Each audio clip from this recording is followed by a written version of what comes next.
The story I'm about to share happened some years ago, and I got divorced in 2011. I met my ex-wife on a social media site called MySpace when I was 19 in 2006. I was in my last year at junior college at that time. I know y'all are going to scold me for this, but she was 9 years older than me. I know, I'm an idiot. Get it out. So yeah, she was 28 when I met her. To me, she was beautiful. She still is today. She used to model when she was about 18 to 24. She was published. She truly is beautiful on the outside, but inside is hideous though. Well, I came to learn that later. From the beginning, my mom did not like her at all. It was the age thing for her, but she later got over it and just put up with it. She did not have kids when we met, but would always talk about being ready to settle down and have kids. At the time, I was okay with working towards marriage, but I had no interest in having any kids yet until I got a great position in my career. I made that clear, and she was okay with it, but occasionally, she would still bring it up, saying her clock is ticking. For context, her mother had her at 42 and her brother at 44, so I would tell her, "You'll be fine, your mom had you late." Anyway, we started dating, and we would have so much fun. She just introduced me to a lot of stuff I wasn't familiar with. Nothing bad, but before her, I'd never been to a club or a bar. I travel all the time, especially to Florida.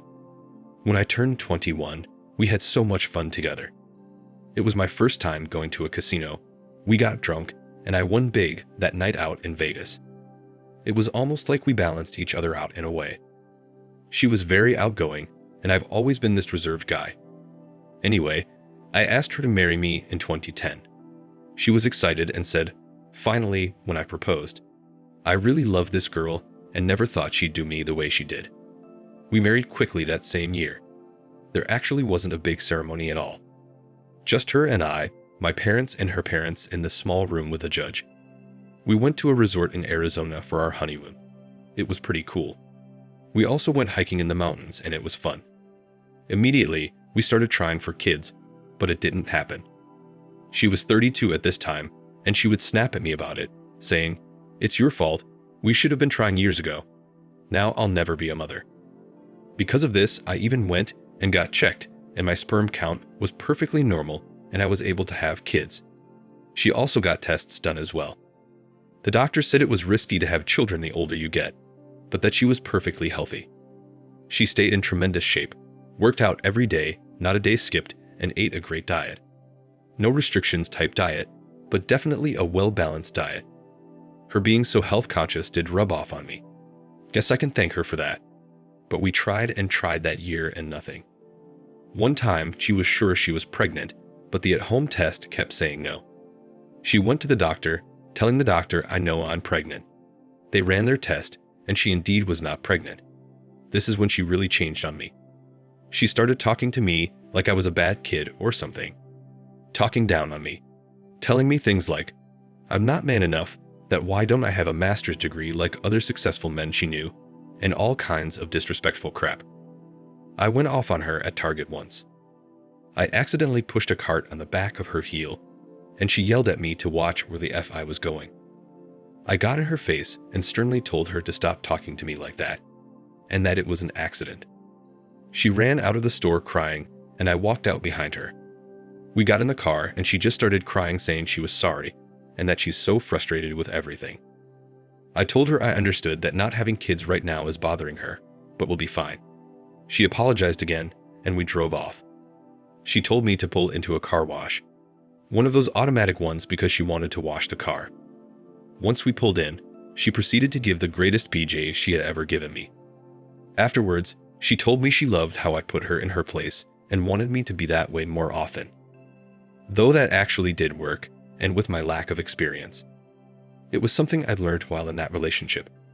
Anyway, the issue continued because she really wanted a baby. So in October of 2010, she left her Samsung phone on the couch. Her PIN was always 0000. Neither of us ever changed the default passcodes on our phones at the time. I snooped because I started to wonder if she was cheating on me because the way she would talk to me sometimes just wasn't cool. I saw that she had a text thread between this guy, who I later found out was a teller at our bank. He definitely was trying to sleep with her and told her she could do better than me and how he is the man for her. He and her are the same age and got engaged years later after her and I got divorced. She would tell him how it wasn't right to go out with him, but she really wanted to, and how she regrets marrying me. He would send her explicit pics of his package and everything. She would reply how she likes it, etc. I saw enough. When she got back after walking our dog, I had her phone in my hand and I said, "So you like Tyrone, huh?" She asked that I give her the phone, but I held on to it and asked if she regret marrying me. She said yes, she does, and that I should give her the phone. I gave her the phone and I said I'm out of here, and we're getting a divorce. She laughed her butt off and said, "Good, please bring me the papers, I will gladly sign them." I kept it cool and went up and packed my stuff, but I was deeply hurt.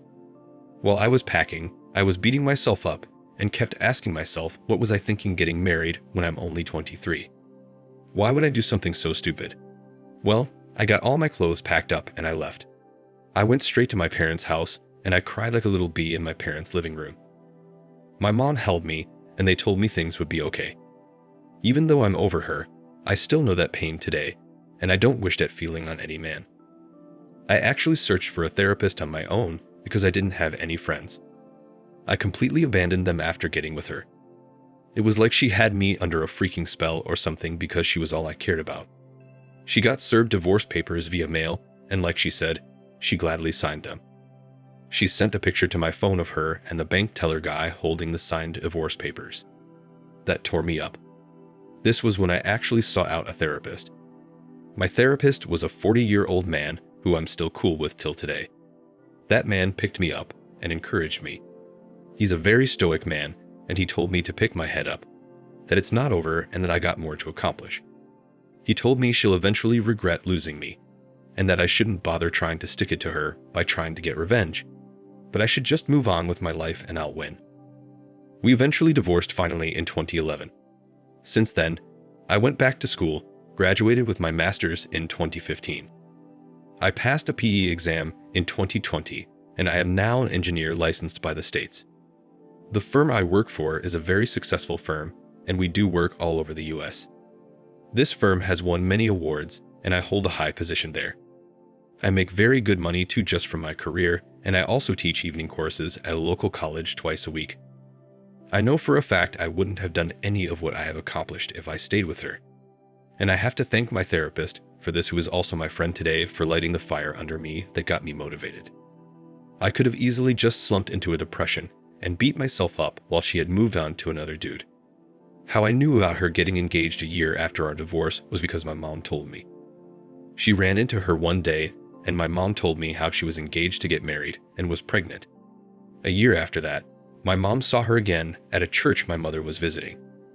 My ex-wife told her she never got married again because she found out the guy was cheating on her and got another woman pregnant. My mom said she kept asking about me, and she was so glad to tell her about all my accomplishments, and even showed her the article I was in, representing our firm in the local news, and she kept talking about projects I had worked on. My mom said her eyes lit up, and she said how proud of me she was.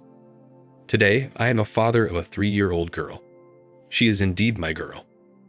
My child's mother and I were never in a relationship, and she is a good woman and a mother. We met in the university, and she is a marketing manager for a local firm. I don't think I will ever get married. I have no desire to do so.